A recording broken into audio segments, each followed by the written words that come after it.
Speaker, I have an amendment at the desk. The clerk will designate the amendment.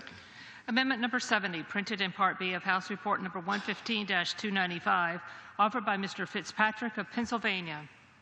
Pursuant to House Resolution 500, the gentleman from Pennsylvania, Mr. Fitzpatrick, and a member opposed each will control 5 minutes. The chair recognizes the gentleman from Pennsylvania. Mr. Speaker, I yield myself 1 minute. The gentleman yields. Mr. Speaker, my amendment restores critical funding to the Department of Homeland Security's Office of Inspector General to ensure the efficiency and effectiveness of DHS operations. Without this amendment, the OIG will have to reduce its workforce, significantly impairing its ability to complete its mission that everyone on this floor can agree is vital to our national security.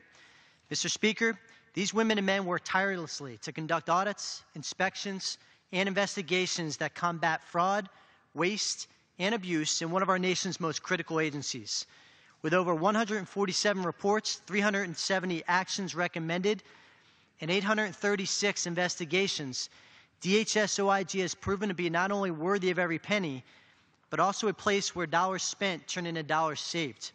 I am proud to be surrounded by my colleagues on the House Homeland Security Committee who join me in supporting the mission of the OIG, and I urge all of my colleagues to vote for this amendment, which is crucial to our national security.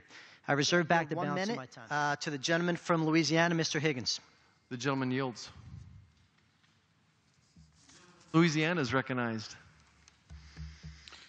Mr. Speaker, I rise today in support of Representative Fitzpatrick's amendment, which would restore necessary funds to the Department of Homeland Security Office of Inspector General to ensure that DHS is being run in the most accountable and cost-efficient way possible.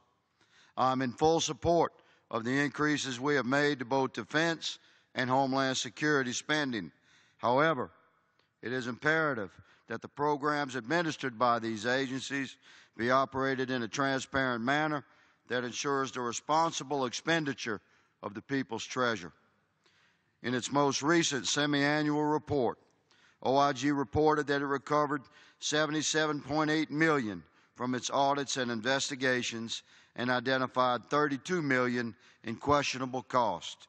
OIG investigations during this time also resulted in 86 arrests, 128 indictments, 55 convictions, and 19 personnel actions.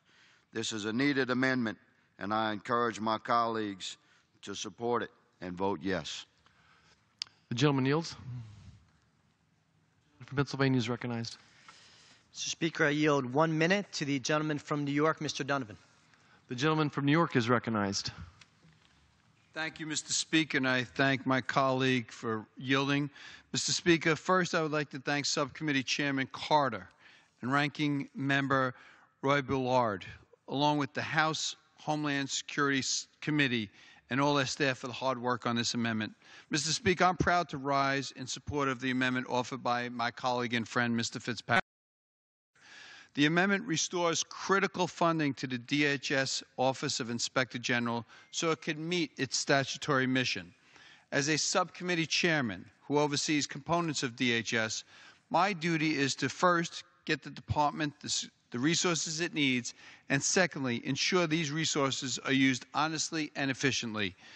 DHS Office of Inspector General helps protect our resources by rooting out fraud, waste, and abuse, by investigating and prosecuting misfeasance, and by exposing process inefficiencies. I respectfully request that my colleagues support this Fitzpatrick Good Government Amendment, and I yield back the balance of my time. The gentleman yields. The gentleman from Pennsylvania is recognized. Mr. Speaker, I yield 1 minute to the gentleman from Kansas, Mr. Estes. The gentleman from Kansas is recognized.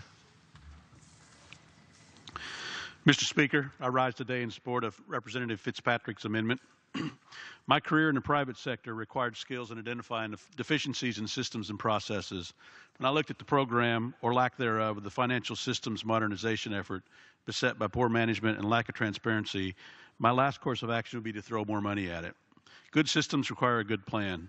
Currently, there's no plan, no path forward, and no guarantee to the taxpayers that this money is well spent. The effort has already cost $133 million, 50% more than originally expected, and has failed to accomplish the designated task. When I go back to Kansas, I'm accountable to every tax-paying constituent for every dollar spent in Washington. Therefore, I support this amendment to shift those tax dollars from this inefficient program to the Department of Homeland Security's Office of Inspector General, which protects those very same tax dollars. This money will provide operating funds to continue finding efficiencies and savings until a good plan is developed for the financial systems maintenance effort.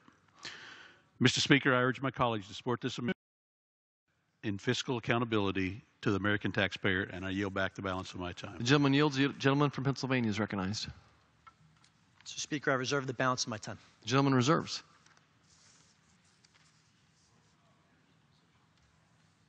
The gentleman has the only time remaining. I yield back, Mr. Speaker. The gentleman yields. The question is on the amendment offered by the gentleman from Pennsylvania. Those in favor say aye. Those opposed say no. In the opinion of the chair, the ayes have it. The amendment is agreed to.